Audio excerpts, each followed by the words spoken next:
So, a common question I see getting asked is, help, what is wrong with my calathea? Because these plants are super fussy. They have really specific care requirements. So they look really nice and they're quite readily available, so people will buy them not really knowing much about their requirements, and they'll bring them home. They'll look really pretty at first and then they'll just, bleh, they'll be horrible. So hopefully this guide will help you figure out what the problem is and how to fix the problem. So what you need to know about these plants is that they grow in tropical rainforests and they'll grow on the floor. So down there it's going to be a little bit dark and shaded because there's going to be big plants up above, trees, so the light will be filtered. And it's going to be sort of warm and humid there as well. So knowing that, if you can recreate that for your plant, you might just get it to thrive. So I would say the most common problem is this: the dreaded crispy brown leaves. Can you see that? It's all crispy and yucky at the sides. So this could be one of two things. It could be a humidity problem or a watering problem. So I'll cover humidity first. As already mentioned, it's going to be humid in their natural environment, and calathea have really quite thin leaves, so they don't have the correct mechanism to store water in their leaves, so they need humidity to be able to get extra water. So you want to keep your house really quite humid, and the ways you can do that is quite simply by grouping your plants close together. So if you put them all on a surface and, put them close together, it's going to create its own humidity. And even better if you could put the plants on a tray with pebbles and water, or even just little bowls with pebbles and put water in it.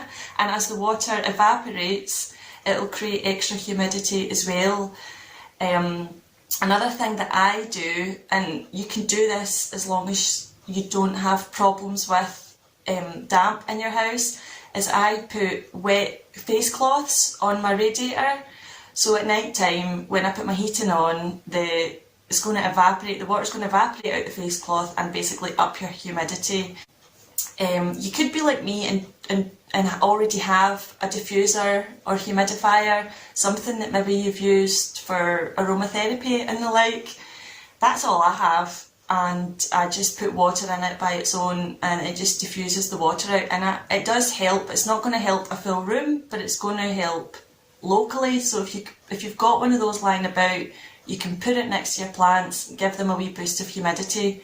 Another thing you could do is mist the plants with a spray bottle. I don't have one here to show you, but just any cheap spray bottle you get, and you can put water in, spray the leaves. Make sure you do it in the morning though, so that it's got the full day to absorb that water, and you don't want to be doing it at night when it's getting colder. If you can create that humid environment, you will see that your leaves will be coming out a lot nicer, and that should help solve the crispy problem. So calathea are super sensitive to tap water. If you think about it, in the tropical rainforest, they're getting rainwater. They're not getting Scottish tap water. So I would just avoid it completely. So what you can do is get filtered water. So if you've got, you might already have a Brita filter, you can filter that water. Just don't put it in the fridge because they're not going to like freezing cold water. You can use distilled water. If you are able to, you can collect rainwater in your garden and use that to water them. Or you can use tap water that has been left out overnight. So what I do is just fill up a watering can, and then I just stick it somewhere, and I know that some of the chemicals are going to evaporate out of that, and when it's time to water my calathea, the water's there, it's ready, it's room temperature, and it's good to go, basically. The second most common problem that I see is a calathea that has completely flopped over. I don't have any of these at the minute because I'm quite on top of my watering. This usually happens when you've allowed your calathea to dry out too much. So if you give your plant a big drink, it should bounce right back. Though some of the stems, if they flopped too much, they might have been damaged, like bent or snapped. They might not be able to recover great from that. So if it doesn't bounce, if any of the leaves don't bounce back, I would just chop them off because they are going to drag your plant down. Ideally, you wouldn't let your plant get to the point where it's flopped completely over, because they're just drama queens. Let's face it, calathea are drama queens. So you need to keep on top of your watering, and it can be tricky, but I will show you a very special trick that I use. This is called a moisture probe. Let's see if I can just show you that. And it's pretty cheap. You can pick one of these up pretty cheap. I'll show you how it works. So you stick it into the soil. You probably want to stick it as close to the root ball as you can so that it's showing you, you know, how moist the roots are. What's mine saying? I can't read that. Oh no, it's in the red. Can you see that? It's in the red. That's not good. This plant needs watered quick or it's gonna flop. So basically, you don't have to leave this probe in, but what I do is, when I think it's time to water, I will just go about and probe all of my plants and see where they're at. If they have hit the red, then I know it's time to water. If they are maybe in the green or in the blue, which would be 4 and above, I know that there's still quite a lot of moisture at their roots and I'm not going to water. If you do that, you are probably going to get root rot. So these probes are also really good for avoiding root rot.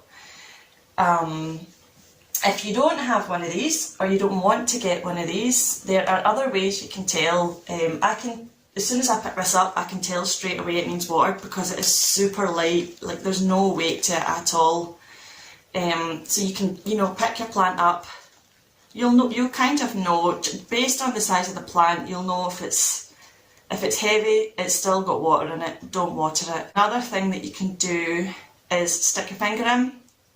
So you don't want to disturb the roots too much, but you want to be able to stick your finger in down quite far into the roots and see how they feel. I'm sticking my finger in this now, and it's pretty much bone dry. It's just powdery. So if you don't have a moisture probe, that's 2 ways that you can check to see if your calathea needs watered. The third most common problem I see is leaves that are curling inwards, and straight away I know that means you are giving your calathea too much light. Back to what I was saying before about them living on the forest floor, it's going to be quite shaded down there. There's going to be other big plants and trees up above, so it's going to get sort of filtered light. So knowing this, you don't want to put your calathea in a bright windowsill because it is not going to be happy. It's going to curl all its leaves up and it's not going to like it. You want to aim for medium to bright indirect light.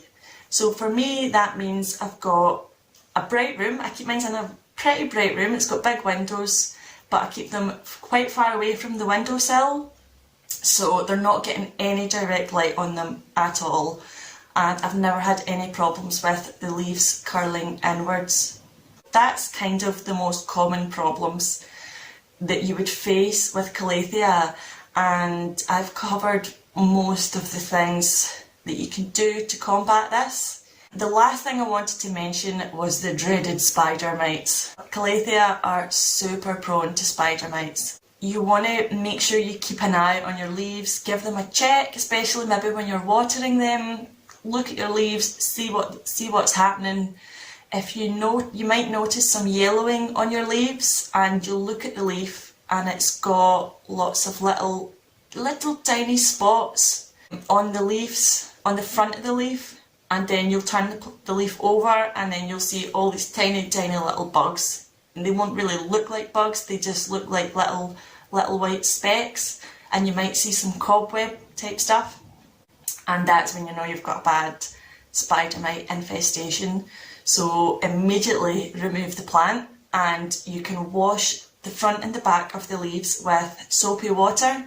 Then obviously check the rest of your plants. Any plants that were nearby, you're going to want to check them. You might even want to wash the leaves just in case there's any there creeping about that you can't see. You can use bug spray as well, but there is the risk that it would do more damage to your plant. So you have to weigh up the pros and cons.